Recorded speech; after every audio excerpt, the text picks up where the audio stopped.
والصلاة والسلام علی رسول الکریم واعوذ باللہ من الشیطان الرجیم بسم اللہ الرحمن الرحیم۔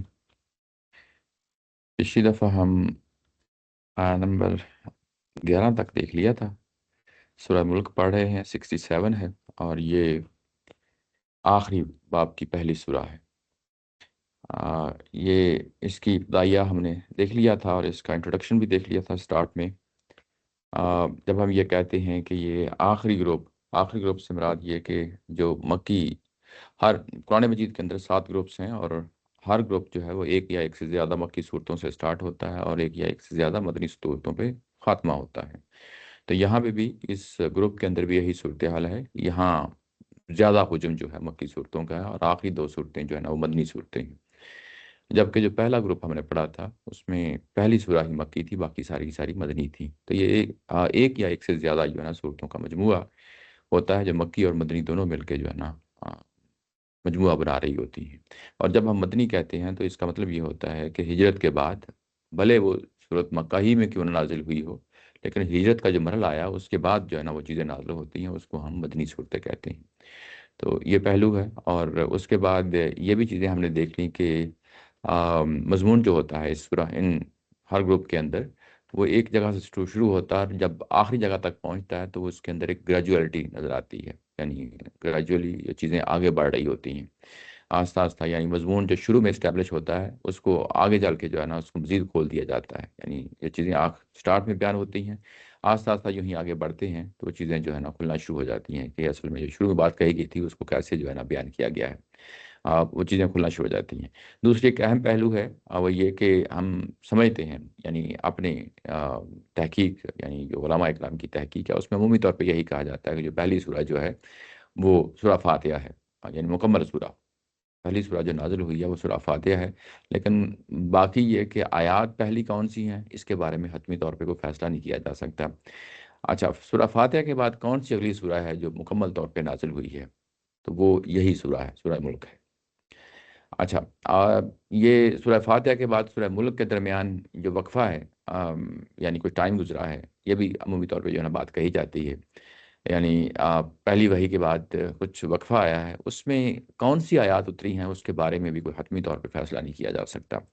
ہاں، یہ کہا جا سکتا ہے کہ کچھ ایسی وحی جو ہے نازل ہوتی رہی ہو جس کو قرآن مجید میں نہ ریکارڈ کیا گیا ہو، یعنی اس کا کیا کون کون سے پہلو ہو سکتے ہیں؟ اس میں بالکل ابتدائی نوعیت کی چیزیں ہو سکتی ہیں، جس میں پیغمبر اور پیغمبر کے ساتھیوں کو جو ہے نا کوئی چیزیں بتانی ہوں، یا جو ہے نا جو مخاطبین ہیں ان کو کچھ واضح کرنی مقصود ہو، وہ چیزیں جو ہے نا اس کا پورا امکان ہے کہ نازل ہوتی رہی ہوں، لیکن قرآن مجید میں جو ہے نا وہ ان کو ریکارڈ نہیں کیا گیا، یعنی اس وحی کی نوعیت ہی، وعلیکم السلام، اس کی کچھ نوعیت ہی کچھ اس طرح کی تھی کہ لیکن یہ کہ ایک مرحلے کے بعد وحی کو مکمل طور پہ جو ہے نا قرآن مجید کے اندر، یعنی اس کو جو وہی کرنا مقصود تھی، بطور کتاب دینا تھا، بطور دین دینا تھا، اس کو پھر قرآن مجید کے اندر ہی ریکارڈ کیا گیا۔ اس کی تفصیل دیکھنی ہو تو استاد محترم کی جو 23 اعتراضات کی سیریز ہے اس میں غالب رہا، اور پہلی وحی کا جو واقعہ ہے اس کے اندر اس کو بھی، یعنی اس سوال کو بھی سمیٹا ہے کہ پہلی وحی کے اندر جو ہے نا پھر وہ کون کون سی چیزیں تھیں، کیا پہلی وحی سے بھی پہلے کوئی جو ہے نا وحی ہوتی رہی ہے، یعنی مطلب یہ ساری سورہ فاتحہ کے بعد بھی جو ہے نا کوئی وحی ہوتی رہی ہے، اور اس کے بعد اگر سورہ ملک جو ہے نا دوسری سورہ ہے تو اس کے درمیان کا جو پیریڈ ہے وہ، یا درمیان کی جو وحی ہے اس کو پھر ہم کیسے جو ہے نا ہینڈل کریں، ٹیکل کریں۔ تو یہ ساری علمی چیزیں ہیں، اس کو قطعی طور پہ جو ہے نا کہا جائے کہ یہ کو متعین کر کے یہ ممکن نہیں ہے، یعنی علماء کرام اپنی آراء دیتے رہتے ہیں، اور اسی میں ظاہر ہے کہ ہمارے استاد محترم نے بھی اسی انداز میں جو ہے نا ایک رائے دی ہے، لیکن یہ کہ ان کا یعنی یہ ہے کہ، اور بعض لوگ بھی یہی کہتے ہیں کہ سورہ فاتحہ کے بعد سورہ ملک ہی جو ہے مکمل سورہ یہی نازل ہوئی ہے۔ اچھا، اس کے اندر بھی جب ہم دیکھتے ہیں تو ایسے محسوس ہوتا ہے کہ یہ کچھ وقفے کے بعد جو ہے نا نازل ہوئی ہے، کچھ چیزیں جو ہے نا پہلے اسٹیبلش ہو چکی ہیں، وہ کیسے اسٹیبلش ہوئی ہیں اس کے بارے میں وہی بات ہے کہ حتمی طور پہ نہیں کہا جا سکتا، ہو سکتا ہے قرآن مجید میں کوئی اور آیات ہوں، کسی اور سورہ میں ہوں جو پہلے نازل ہو چکی ہوں، کیونکہ اس میں اشارے ایسے ملتے ہیں کہ کچھ چیزیں پہلے ہو چکی ہیں۔ جہاں جہاں وہ چیز آئے گی ضرور ہے، ڈیفینیٹلی ہم جو ہے نا اس کو زیر بحث لائیں گے۔ اچھا، یہاں پہ ابھی تک جو آیت نمبر 11 تک ہم نے دیکھ لیا، اس میں ایک ترتیب کے ساتھ پھر سے جو ہے نا سمرائز کر دیتے ہیں جو آخری صورتیں ہیں جو ہم پڑھ رہے ہیں۔ اس کے اندر ایک بڑی خوبصورتی یہ ہے کہ جو صورتیں ابھی تک ہم نے پڑھی ہیں وہ مضمون پھیلے ہوئے تھے، پہلا گروپ تھا، دوسرا گروپ تھا، اس میں چیزوں کو گرفت میں لانا بعض وقت بڑا مشکل ہوتا ہے، یعنی چیزیں پھیلی ہوئی ہوتی ہیں اور ان کو آپس میں لنک کرنا نظم کے لحاظ سے بڑا مشکل ہوتا ہے، لیکن یہاں پہ آپ کو جو ہے نا بڑی ایزیلی آپ کی گرفت میں آ جاتی ہیں، صورتیں چھوٹی ہیں، لیکن یوں ہی یہ چیزیں گرفت میں بھی آتی ہیں، وہاں مضمون بھی اتنا ہی پیچیدہ ہوتا ہے، مضامین بھی جو ہے نا ان صورتوں کے اندر پیچیدہ ہوتے ہیں۔ دیکھتے ہیں وہ کیا چیزیں ہیں۔ اس سورہ کا جب آغاز ہوتا ہے تو کچھ جسے ہم کہتے ہیں اللہ تعالیٰ کی صفات ہیں ان کا حوالہ دیا گیا ہے۔ سب سے پہلا جو صفت ہے وہ تبارک الذی سے شروع ہوتی ہے۔ تبارک کا اپنا معنی جو ہے بہت بزرگ، بہت بلند، بہت بالا تر وہ ہے، یہ ترجمہ کیا گیا ہے۔ اس کے بعد اسی لفظ کے اندر ایک اور معنی بھی ہوتا ہے جس کو ہم بہت فیض رساں کہتے ہیں۔ فیض رساں مطلب یہ ہے کہ فائدہ پہنچ رہا ہو لوگوں کو، جس کو یوں کہہ لیں کہ اللہ کی عنایت ہے، اللہ کا فضل ہے، اللہ کی نعمتیں ہیں، یہ ہر طرف بکھری پڑی ہیں، اس کا جو ہے نا یہ اظہار ہوتا ہے، تو اس کو ہم فیض رساں کہتے ہیں۔ اچھا، اس کے بعد عالم کی بادشاہی، یہ بھی ایک پہلو ہے جو ہمارے سامنے آتا ہے، وہ ہر چیز پہ قدرت رکھتا ہے، عالم کی بادشاہی ہر چیز پہ قدرت رکھتا ہے۔ اور یوں ہی اگلی آیت میں جاتے ہیں تو وہاں پہ بھی اللہ کا خالق ہونا، الذی خلق الموت والحیات، یہ ہے۔ اچھا، جب اللہ جی کہا گیا ہے تو پیچھے تبارک اللہ جی کہا گیا تھا، تو اصل میں وہی تبارک کا جو لفظ ہے وہی ادھر لگا لیں، تبارک اللہ جی خلق الموت والحیات۔ تو ایسے ہی اللہ جی اگلی جو ہے نا کچھ آیات میں بار بار رپیٹ ہوتا ہے، وہاں پہ بھی تبارک اللہ جی لگا لیں۔ تو مطلب یہ ہے کہ جو بات پیچھے کہی گئی ہے آیت نمبر 1 کے اندر، وہی اسی تسلسل میں آگے جو ہے نا بات چل رہی ہوتی ہے۔ اچھا، یہاں ایک خوبصورت ترتیب ہے، سمجھنے والی ہے۔ پچھلی دفعہ شاید میں اس کو جو ہے نا اس طرح ایکسپلین نہیں کر سکا۔ ایک ترتیب یہ ہے کہ اللہ تعالیٰ کی صفات کا حوالہ دیا گیا ہے، اس کی صفات کے بعد اللہ تعالیٰ کی صفات کا کچھ ظہور ہوتا ہے اس کائنات کے اندر جو ہے نا، یعنی کیسے، یعنی اللہ تعالیٰ کا یعنی خالق ہونا، خالق ہونے کا پہلو جو ہے نا فوری طور پہ سامنے آ جاتا ہے۔ وہ کیا ہے؟ موت اور زندگی کو پیدا کیا ہے، اور اس کی وجہ ہی بتا دی ہے کیوں پیدا کیا ہے، اس لیے کہ لوگوں کا جو ہے نا امتحان کرے، لیبلوکم ایکم احسن عملا۔ اچھا، یہ یعنی ترتیب یہ ہے کہ اللہ تعالیٰ کی ذات ہے، اللہ تعالیٰ کی ذات کی صفات ہیں، اللہ تعالیٰ کی صفات جو ہے نا وہ کیسے یعنی ظہور پذیر ہوتی ہیں، کیسے ظہور پذیر مطلب یہ ہے کہ ہمارے سامنے وہ کیسے آتی ہیں، یعنی اس پہلو سے۔ تو وہ یہ کہ موت زندگی کو پیدا کیا، یہ اگلا مرحلہ ہے۔ پہلا اللہ تعالیٰ کی ذات ہے، اس کے بعد صفات کا جو ہے نا کیسے جو ہے نا اللہ تعالیٰ کی ذات جو ہے نا دنیا پیدا کر رہی ہے، وہ چیز جو ہے نا ہمارے سامنے آتی ہے، یہ دوسرا مرحلہ ہے۔ دوسرے مرحلے میں جو ہے نا یہ جو چیز ہمارے سامنے آتی ہے، اس میں آگے بڑھیں تو یہ بتایا گیا ہے کہ اسی آیت نمبر 2 کے اندر یہ چیز واضح ہو جاتی ہے، متعین ہو جاتی ہے کہ یعنی زندگی اور موت جو ہے نا سائیکل کیوں چلایا گیا ہے۔ یعنی یہ سوال پیدا ہوتا ہے نا کہ چلیں اس کائنات کو بنا دیا گیا ہے، لیکن اس کے بعد اس کائنات کے اندر جو زندگی اور موت کا یہ جو سلسلہ ہے، یہ سائیکل ہے، اس کا کیا مقصد ہے، کیا پرپز ہے، اس کو واضح طور پہ اس کو کھولا ہے اور اس کا انجام بھی بتا دیا ہے کہ اس کو ایک انجام تک لے کے جانا ہے، وہ العزیز الغفور۔ اور جو مطلب ہوں گے وہ لوگ جو برے لوگ ہوں گے، ان کے ساتھ معاملہ عزیز کا ہوگا، یعنی اللہ تعالیٰ کی ذات کیونکہ پورا غالب ہے، قوت رکھتی ہے، طاقت رکھتی ہے، ان کے ساتھ ویسے ہی معاملہ ان کو سزا دے گی، اور الغفور۔ اور جو لوگ ظاہر ہے کہ اللہ تعالیٰ کی ذات کو مانتے ہوں گے، اس کے راستے میں جو ہے نا زندگیاں کھپائی ہوئی ہوں گی، ان سے وہ کمی کوتاہی غلطی ہوگی تو ان کو بھی معاف کر دے گا۔ یعنی یہ پورا جو سٹارٹ ٹو اینڈ جو ہے نا 2 آیتوں کے اندر یہ بڑا یعنی اس کو کنڈینس کر کے مضمون کو پیش کیا گیا ہے۔ لیکن اگر آپ کی پوری سورہ کے اوپر نظر نہیں ہے تو یہ دونوں آیات جو ہے نا اس طریقے سے اس کا حق ادا نہیں ہوتا۔ یعنی آپ یوں کریں کہ ابتدائیہ سمجھنے کے لیے سورہ کے اندر بار بار اس کو 2 4 6 دفعہ جو ہے نا پڑھیں، اس کے بعد پورا مضمون جو سامنے آتا ہے اس کو پھر ریلیٹ کریں ابتدائی آیات کے ساتھ، تو چیزیں آسانی سے جو ہے نا سمجھ میں آ جاتی ہیں۔ یہ بات جو ہے نا جو کہی جا رہی ہے وہ آگے جا کے ریلیٹ بھی ہو جاتی ہے مختلف چیزوں کے ساتھ۔ تو اچھا، اس کے بعد اگلی آیا ہے، آیت نمبر 3 ہے، یہاں پہ بھی اللہ جی سے سٹارٹ ہوتا ہے، اس کے ساتھ بھی تبارک کا لفظ لگا لیں، تبارک اللہ جی خلق سبع سماوات طباقا۔ یعنی یہاں پہ بھی وہی اللہ تعالیٰ کی جو صفات ہیں کیسے جو ہے نا یعنی ہمارے سے کیسے متعلق ہوتی ہیں، وہ بتایا گیا کہ انفسی آفاقی جو آفاقی چیزیں ہیں وہ ہیں ہمارے سامنے، اور اس کے بعد انسان کو پھر چیلنج کیا گیا ہے کہ دیکھو یہ چیز میں نے بنا دی ہے، اب اس کے بعد دیکھو کہ اس کے اندر تمہیں کوئی تفاوت، کمی بیشی جو ہے نا، کوئی خلل، کوئی نقص جو ہے نا، کوئی چیز نظر نہیں آئے گی میری اس بناوٹ کے اندر، تمہیں کوئی چیز جو ہے نا نہیں آئے گی۔ پھر اس کے بعد یہ کہا گیا کہ یہ معاملہ بس ایک ہی دفعہ نہیں ہے، بار بار دیکھو، بار بار اس کو چیلنج کیا گیا، بار بار تنقیدی نظر سے دیکھو، تمہیں ایسی کوئی چیز جو ہے نا نظر نہیں آئے گی۔ یعنی جو چیزیں میں نے بنائی ہیں، پیش کی ہیں، ان میں ایسی کوئی چیز جو ہے نا تمہیں نظر نہیں آئے گی۔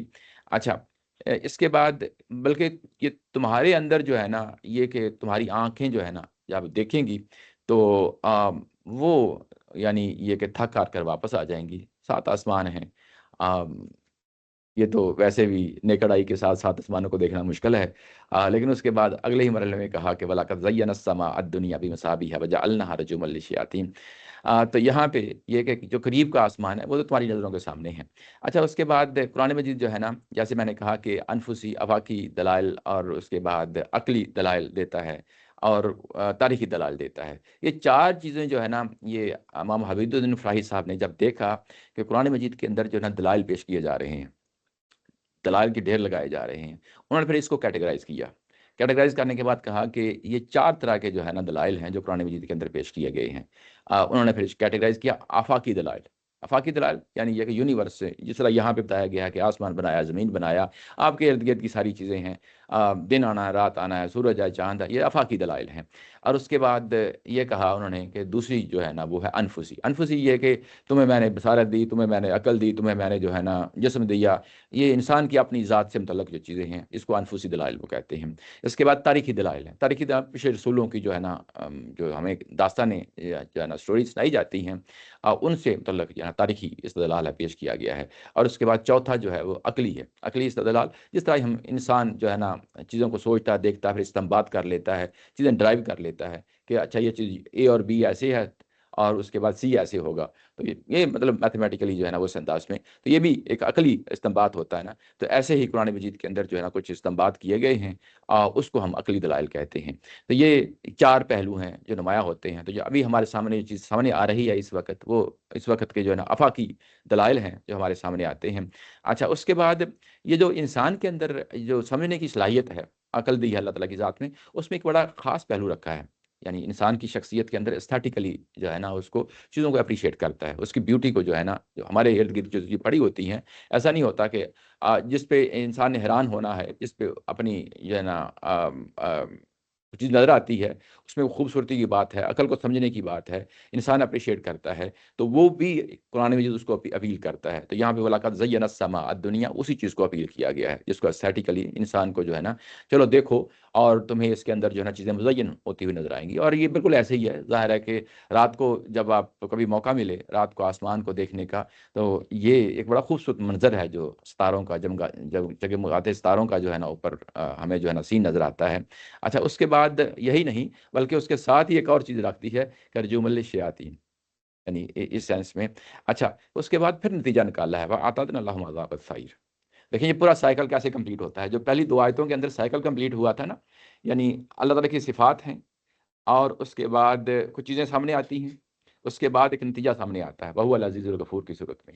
وہ ایگزیکٹلی وہی چیز جو ہے نا یہاں پہ بھی آپ کو نظر آئے گی، یہاں پہ بھی آپ کو نظر آئے گی۔ تبارک اللہ جی خلا کا سبب سماوات، یعنی اللہ تعالیٰ کی ذات تبارک شد تبارک ہے۔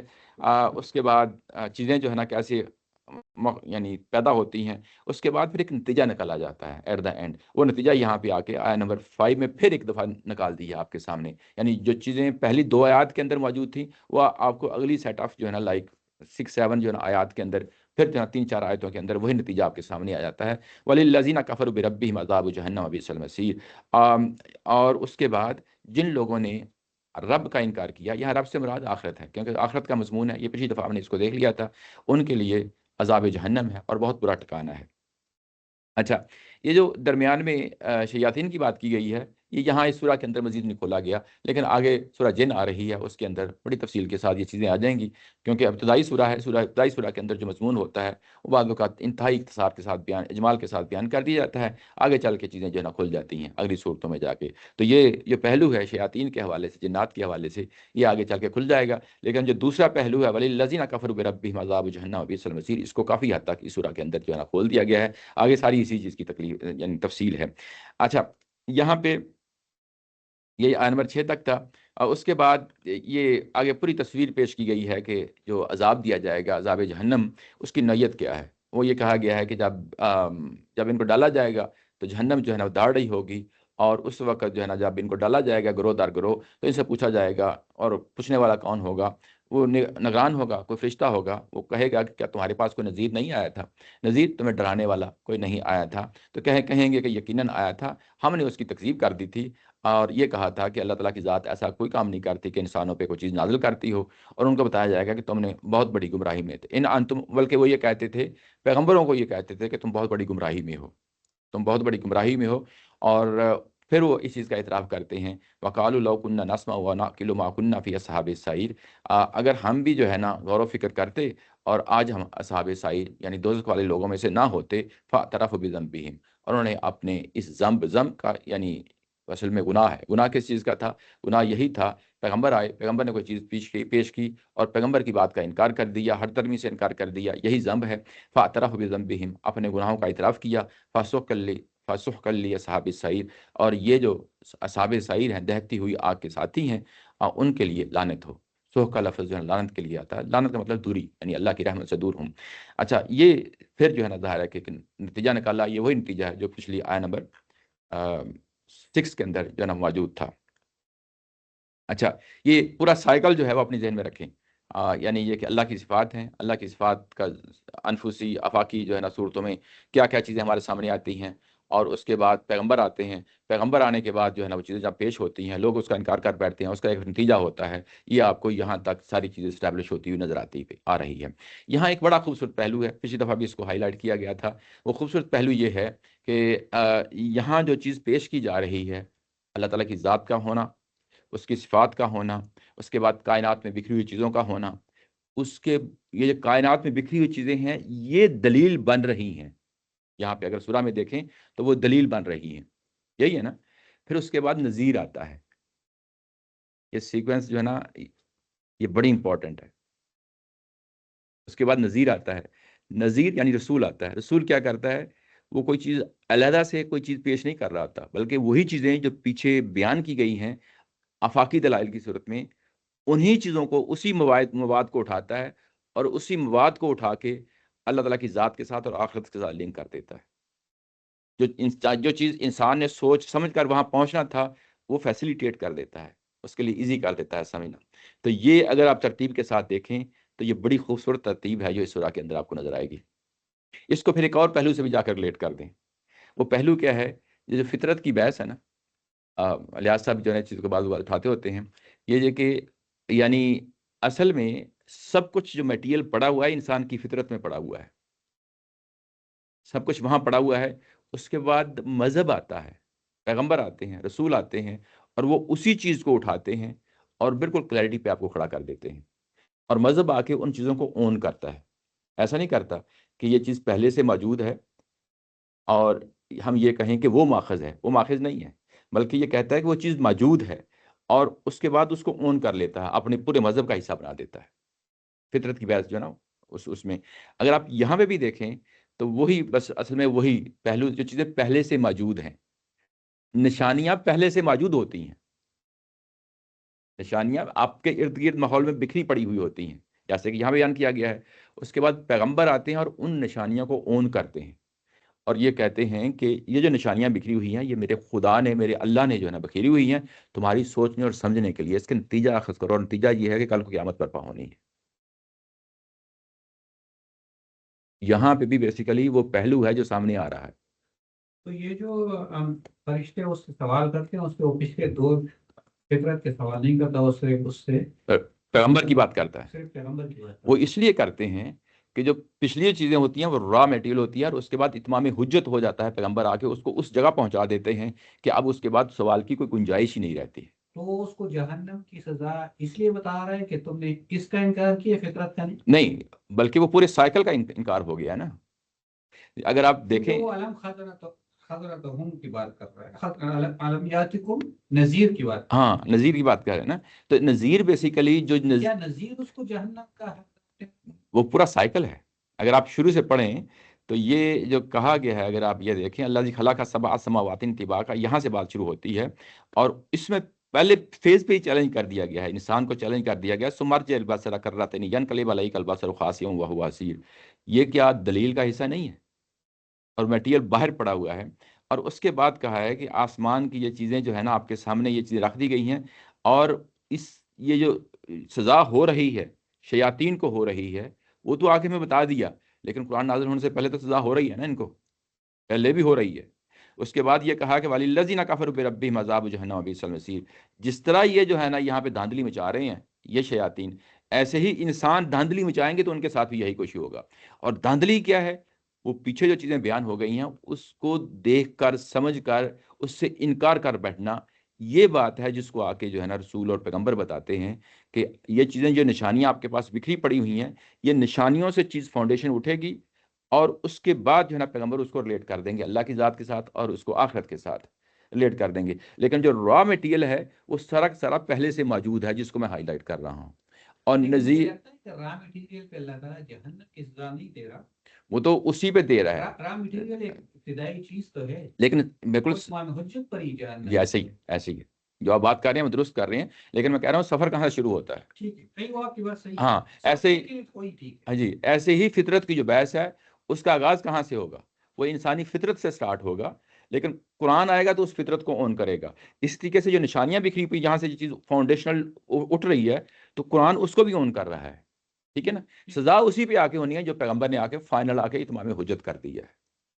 تو وہ جو آگے پھر جو جواب دے رہے ہیں نسم اور ناپ کے لوگ، اچھا، یہ دو الفاظ وہ پھر سب کا دے رہے ہیں. وہ جب جواب دیتے ہیں تو بیسیکلی وہ پوری چیز ایگزیکٹلی میں اسی پہ آنا تھا کہ وہ بیسیکلی وہ تمام چیزیں جو سٹارٹ سے شروع ہو رہی ہیں، اللہ جی خلا کا سبا سماوات، جو بات اس پیغمبر نے کہی تھی وہ چیزیں ہماری عقل تک پہنچتی تھیں، یعنی عقل اس کو سوچنے سمجھنے والی تھی. ایسا نہیں تھا کہ عقل اس کو، اس کی گرفت میں چیزیں نہیں تھیں. تو اس کا مطلب یہ ہے کہ پیغمبر جو کچھ بھی پیش کرتا ہے وہ عقل کے دائرے میں آتا ہے، عقل کے دائرے میں آتا ہے. اس کو بعد جو ہے نا شبلی نعمانی صاحب نے جو ہے نا اس کو بڑے اچھے طریقے سے بیان کیا ہے، بلکہ یہ امام ابن تیمیہ اور پہلے بھی جو ہے نا اس کو بزرگ بیان کرتے آئے ہیں کہ اصل میں یہ جو وحی ہے یہ اسی وحی کی انلارجمنٹ ہے، یعنی اسی کو جو ہے نا، یعنی جو فاؤنڈیشن آپ کے اندر موجود ہے اسی کو اللہ تعالیٰ کی ذات نے اسی فاؤنڈیشن پہ بنیاد رکھی ہے، اور وہ تمام چیزیں پیش کر دی ہیں جو آپ کی عقل ہی کو اپیل کرتی ہیں، اس سے باہر کوئی بھی چیز نہیں ہے. امام ابن تیمیہ ہے، شبلی نعمانی ہے، اور اس کے بعد امام ابن فراہی صاحب ہیں، سارے اس میں شامل ہیں، لیکن جو میری نظر میں گزرا ہے وہ شبلی نعمانی صاحب ہیں. یہ یعنی وہ پہلو ہے. اچھا، اس میں ایک بڑا ہی اہم پہلو ہے، یہ جو بات کہی گئی ہے نا کہ جب یہ کہتے ہیں اس چیز کا جو دوزخ میں کہ وَقَالُوا لَوْ كُنَّا نَسْمَعُ وَنَعْقِلُ، ہم ذرا دھیان سے سن لیتے. یہ جو نسماؤں کا لفظ آیا نا، یہ دھیان سے سننا ہے. ذرا ہم دھیان سے سن لیتے اور اس کے بعد واقعی سوچنے سمجھنے کا حق ادا کر دیتے. نعقلو ما کننا فی اصحاب السعیر، تو یہ ہو ہی نہیں سکتا تھا کہ ہم جو ہے نا دوزخ تک پہنچتے. تو اصل میں دین سارا کا سارا جو ہے نا، اگر یہ آپ یہ دیکھ لیں تو یہ بہت امپورٹنٹ سٹیٹمنٹ ہے. دوزخ میں پہنچنے کی وجہ کیا بن رہی ہے؟ عقلی استعمال نہیں ہوئی نا. کتنا بڑا پہلو ہے کہ یعنی آپ نے غور و فکر ہی نہیں کیا، عقلی استعمال نہیں کی. یہ بہت بڑا شرف تھا، آپ نے جو ہے نا اپنے آپ کو اس سے محروم کر دی ہے، آنکھیں بند کر لی. یہ وجہ بنی ہے جو ان کو جو ہے نا یہاں تک لے کے آئی ہے. اچھا، یہ بات ہو گئی. اس کے بعد جب آیا نمبر 5 میں، وہاں پہ جنات کے لیے عذاب سعیر کا لفظ آیا تھا، عذاب سعیر کا لفظ آیا تھا. اب ایکویٹ کر کے ایگزیکٹلی یہی لفظ جب 6 میں بات آئی تھی تو وہاں عذاب جہنم آیا تھا، عذاب و جہنم کا لفظ آیا تھا. لیکن آیا نمبر 7 میں آ کے دیکھیں، 7-8 میں آ کے دیکھیں تو یہاں پہ ما کننا فی اصحاب السعیر، آیا نمبر 10 میں آ کے یہ بھی یہاں پہ سعیر ہی کا جو ہے لفظ استعمال ہو گیا ہے. یہاں پہ بھی سعیر ہی کا لفظ استعمال ہو گیا ہے. اچھا، یہ ان کو سزا کیوں ملتی ہے؟ اصل میں سزا ملتی ہے فَكَذَّبْنَا وَقُلْنَا مَا نَزَّلَ اللَّهُ مِنْ شَيْءٍ. وہ انکار پر بیٹھے، غرور اور تکبر ہے ان کا، اور اس کے بعد چل نہیں کر بیٹھنا ہے، بجائے اس کے غور و فکر کرتے. تکذیب ہے یہ، کذبنا کا مطلب یہ ہے نا، یہ محض جو ہے نا جھٹلانا نہیں، یہ کذبہ کا لفظ ہے، جس کا مطلب یہ ہوتا ہے کہ انہوں نے جان بوجھ کر، یعنی اس کے اندر زور پیدا ہو جاتا ہے، انٹینشنلی، ارادتاً جو ہے نا یہ کام کیا ہے. اور اس کے بعد پیغمبر کے اوپر جو ہے نا جھوٹ لگا دیا ہے کہ ایسا تو ہوتا ہی نہیں ہے انسانوں کے اوپر کوئی وحی ہو، آسمان سے کوئی چیز آئے. اور اس کے بعد یہاں تک نہیں بلکہ یہ اس حد تک پہنچ گئے ہیں جس میں پیغمبر کو یہ کہتے ہیں کہ ان انتم الا فی ضلال کبیر، جس کے بارے میں خود یہ گواہی دیتے رہے ہیں کہ یہ امین ہے، صادق ہے. اور یہ انہوں نے کہا کہ تم تو سری گمراہی میں ہو، بہت بڑی گمراہی میں ہو. اچھا، اور ان کا اعتراف کر لینا، آخرت میں اعتراف کر لینا، یہ ایک ان کے لیے بہت بڑا مسئلہ بن گیا ہے. اور جس طرح دنیا کے اندر جو ہے نا سزا ہوتی ہے رسولوں کے دور میں، اور انسان اس حقیقت تک پہنچ جاتے ہیں کہ ہم جو ہے نا ہمارے ساتھ کچھ ہونے والا ہے دنیا کے اندر بھی پہنچ جاتے ہیں، پھر ان کے بعد رسول کے دور ہی میں جو ہے نا سزا ان پہ آ جاتی ہے۔ ایسے ہی آخرت میں ان کا اعتراف ہوتا ہے، مان لینا ہوتا ہے کہ واقعی ہم جو ہے نا غلطی کر بیٹھے ہیں، اور اس اعتراف کی بنیاد پہ ہی جو ہے نا آگے پھر سزا ہوتی ہے۔ یعنی اس پوزیشن میں پہلے لایا جائے گا جس میں جو ہے نا مجرم پہلے اعتراف کرے گا اپنے گناہ کا کہ واقعی میرے سے گناہ ہوا ہے، پھر ہی جو ہے نا اس کو سزا سنائی جائے گی۔ جس طرح آج کل ٹرمپ صاحب جو ہے نا فرماتے ہیں کہ میں تو جو ہے نا ہیون میں نہیں جانے والا۔ او اسٹیٹمنٹ اس کی ہے نا کہ میں تو ہیون میں نہیں جا رہا نا۔ ہاں بولا، لیکن وہ پادریوں کو تو بلایا تھا اس نے۔ دوسرا ہی کہتا ہے نا کہ میں تو ہیون میں نہیں جانے والا۔ وہ شاید جو ہے نا مذاق میں کہا ہے، لیکن جو ہے نا وہ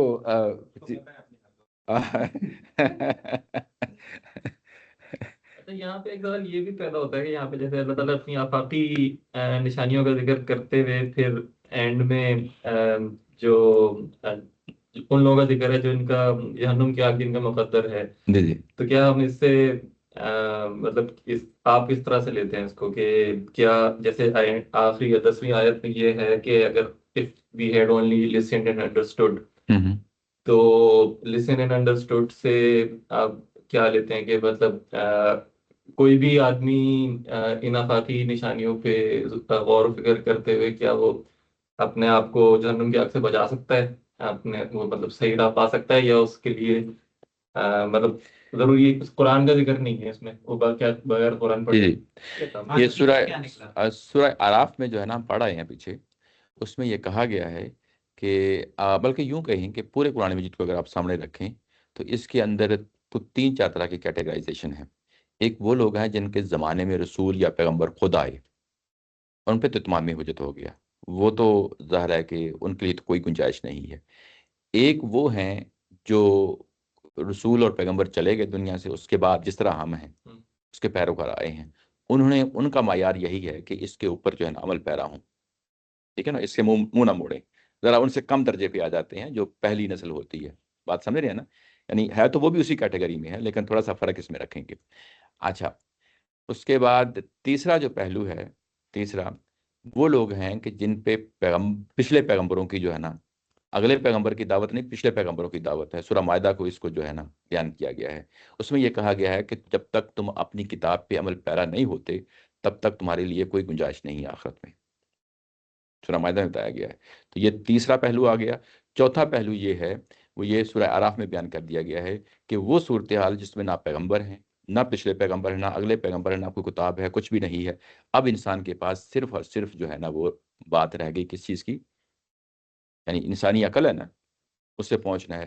تو وہاں پہ یہ واضح طور پہ بتا دیا گیا ہے کہ وہاں پہ بھی میں نے کرائٹیریا ایک رکھا ہے، وہ کرائٹیریا یہی رکھا ہے کہ شرک کو نہیں معاف کروں گا، باقی انسان جو ہے نا ظاہر ہے کہ اگر میرے راستے میں توبہ کیا تو میں اس کو اپریشیٹ کروں گا۔ وہ کیا کرنا ہے اللہ تعالیٰ کی ذات نے اپنے ہاتھ میں رکھا ہے، لیکن بہرحال اس میں ایک ہمیں انڈیکیشن مل گیا ہے کہ اگر کسی شخص کے پاس پیغمبروں کی دعوت نہیں پہنچی لیکن وہ اپنی فطرت پہ کھڑا ہے، تغوضع کر رہا ہے، سمجھ رہا ہے، اور اسی پہ مر جاتا ہے، تو ہم امید کرتے ہیں کہ اس کے ساتھ اللہ تعالیٰ کی ذات خیر کا معاملہ کرے گی۔ لیکن اس میں بس یہ کہہ دیا ہے کہ اس میں بھی شرک کی کوئی گنجائش نہیں ہے، اس کے اندر بھی یہ کہہ دیا ہے۔ بات واضح ہو گئی نا؟ یہ 4 پہلو ہیں، اگر آپ اس کو سامنے رکھیں تو چیزیں جو ہے نا انڈرسٹینڈیبل ہے۔ یہ پہلو ہے۔ اچھا، اس کے بعد آگے آتے ہیں آیت نمبر 12 میں، ان الذین یخشون ربهم بالغیب لهم مغفرۃ واجر کبیر، بے شک وہ لوگ جو اللہ تعالیٰ کی ذات سے ڈرتے ہیں بنا دیکھے، یہاں بالغیب کا ترجمہ ہے بغیر دیکھے، لہم مغفرۃ واجر کبیر، اور انہی کے لیے مغفرت اور اجر کبیر ہے۔ یہ اگر آپ دیکھیں تو یہ اصل میں یہ تقابل میں آیت آئی ہے۔ تقابل کا مطلب یہ ہوتا ہے کہ جب جنت کا ذکر ہوتا ہے تو دوزخ کا بھی ہوتا ہے، جب اہل کفر کا ذکر ہوتا ہے تو وہاں پہ اہل جنت کا بھی ذکر ہوتا ہے۔ پیچھے جو آیت نمبر 6 سے مضمون چلا تھا اور آیت نمبر 11 پہ آ کے ختم ہو گیا ہے، اس کے مقابل میں یہ ایک آیا آئی ہے، آیت نمبر 12 یعنی اکیلی آئی ہے۔ یہ یوں کہہ لیں کہ اس کے مضمون گندا ہوا مضمون ہے، گندا ہوا مضمون ہے، اس کے اندر بہت ساری چیزیں ہیں جو پیچھے تقابل کے ساتھ آٹومیٹیکلی کھل جاتی ہیں۔ ان اللہ زینہ، جب انا کا لفظ آ گیا ہے تو اس کا مطلب یہ ہے کہ قرآن مجید خود اس کو کمپیئر کرنا چاہتا ہے، یعنی پچھلی بات کے ساتھ